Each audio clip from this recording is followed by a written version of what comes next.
என் பேர் நிவேதிதா, வெள்ளக்கோவிலிருந்து வரோம். என்னோட கணவர் தான் மணிகண்டன், அவர் தான் இறந்தாரு. இந்த வேலை ரொம்ப கிடைச்சது, ரொம்ப ரொம்ப சந்தோஷமா இருக்கு. ரொம்ப ரொம்ப பயனுள்ளதா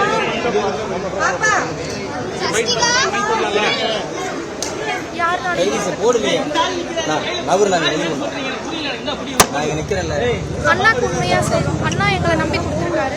அண்ணாக்கு உண்மையா இருக்கும். அண்ணா வழியில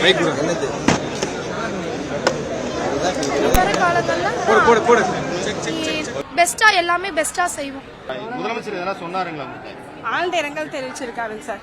எப்போ உங்களுக்கு ஹெல்ப்ஃபுல்லா இருக்கும்னு சொல்லியிருக்காரு. நீங்க எதனா முதலமைச்சர் வேற எதனா கோரிக்கை எதனா வச்சீங்களா? எங்களுக்கு பணி நிரந்தரமா போட்டு கொடுக்க சொல்லியிருக்காங்க சார். என்ன டிபார்ட்மெண்ட்ல என்ன வேலை பார்க்குறீங்க? ஸ்கூல் கிளர்க்குக்காக போட்டிருக்காங்க சார். அந்த என்ன சொன்னாங்கம்மா உங்ககிட்ட பார்த்துட்டு என்ன பேசினாங்க? அதாங்க சார் இரங்கல் தெரிவிச்சிருக்காங்க சார், வேற எதுவும் சொல்லல. சரி.